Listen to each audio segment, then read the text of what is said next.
Ao vivo com o Silmar César Miller. Bom dia, boa semana que está só começando, Silmar.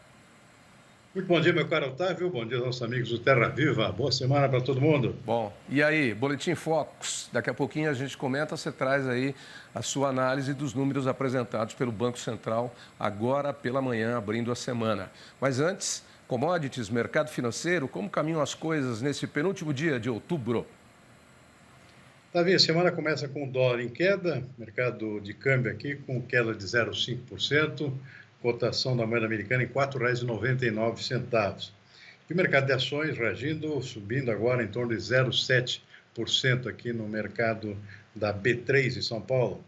Petróleo com recuo lá fora, mesmo com a piora das condições, as tensões lá no Oriente Médio, petróleo recuando 1,6%, 87 dólares e 80 centavos o barril do tipo Brent, que é referência para o nosso aqui no Brasil.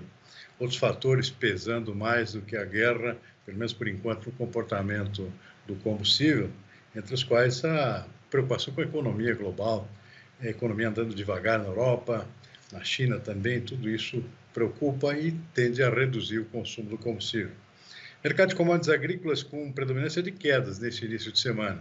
Soja na Bolsa de Chicago caindo 0,4%, milho também, menos 0,5% agora há pouco, trigo também com queda de 0,2%, arroz em casca também, menos 0,3% lá na Bolsa Americana.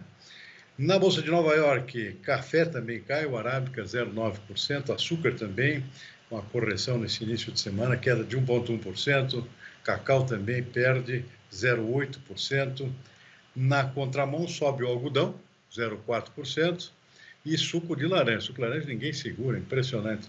2,4% de valorização, já está chegando aos 4 dólares por libra-peso, preço recorde de todos os recordes. Aqui nunca aconteceu um preço tão elevado para o suco de laranja. A escassez da oferta global do produto explica essa situação.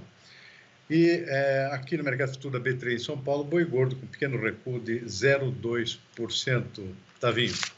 Ok, Silmar. Semana começa aí com esse novo relatório aí do Boletim Focus e os números aí de previsão de inflação. Como é que você vê esses números? Está dentro do previsto? Tavinho, bom, você já resumiu os números aqui. O que vale ressaltar, na verdade, é a expectativa que se tem com relação às reuniões dos bancos centrais do Brasil e também dos Estados Unidos, tudo no mesmo dia. Começa amanhã e na quarta-feira anúncio das novas taxas de juros. Muita expectativa com o que pode acontecer. Possivelmente aqui no Brasil a decisão do Comitê de Política Monetária do Banco Central, Copom, vai ser de nova redução de 0,5%, é o que vem sendo esperado pelos analistas do mercado financeiro. Expectativa é depois haver mais uma redução de 0,5% e chegar no fim do ano com uma taxa em torno de 11,75%. Está em 12,75% nesse momento. Portanto, expectativa de continuidade daquilo que já começou a ser feito pelo Banco Central. Já nos Estados Unidos, isso que eu digo a chamada super quarta, dos dois bancos centrais no mesmo dia, nos Estados Unidos também muita expectativa com relação ao que vai decidir o Federal Reserve, que é o Banco Central americano, com a taxa de juros deles lá. A expectativa, em geral, no mercado é de manutenção da atual taxa, que já está bastante elevada, embora alguns analistas acreditem que possa haver uma elevação de mais 0,25%, porque a inflação ainda não foi controlada por lá, mas a tendência, em princípio, é de manutenção, mas com um detalhe importante: vai ser mantido um juro elevado por mais tempo, mesmo que seja mantida a atual taxa, que é alta já, está acima de 5%, 5,25%, ela pode ser mantida por mais tempo, talvez ao longo de todo o ano que vem, para tentar segurar a inflação, claramente que não dá trégua por lá, a economia segue muito aquecida nos Estados Unidos, o consumo, pelo menos. Então, muita expectativa com relação a essa chamada super quarta esta semana. Sobre os indicadores que você acabou de ler aí, tá vendo? Não tem grandes novidades. O pessoal está acreditando aqui numa inflação terminando o ano em 4,63%. Não que a inflação tenha dado trégua já, mas aparentemente mostra sinais aqui de uma certa estabilidade até o final do ano. Então, a expectativa é chegar em dezembro com um acumulado aqui anual de 4,63%. Para a previsão do PIB brasileiro, uma pequena queda aqui para 2,89%. Está mais ou menos em linha com o que o Boletim Focus vem apontando já ao longo das últimas semanas, embora ainda exista no mercado alguns mais otimistas, entre os quais o próprio ministro da Fazenda acredita ainda numa elevação de 3,1%. Mas ninguém está acreditando muito nisso, porque a economia brasileira também está perdendo fôlego, não é só a inflação. Taxa Selic mantida aqui, a expectativa que eu acabei de comentar, 11,75 no final do ano, câmbio sem grandes alterações, terminar o ano em R$5, que é mais ou menos que é o comportamento atual. E a boa notícia sempre tem sido, nas últimas semanas, já o aumento na expectativa do superávit comercial. E isso tem tudo a ver com as exportações do agronegócio, né, que tem realmente uma perspectiva boa, muitos produtos com preço em alta, o caso do açúcar, por exemplo.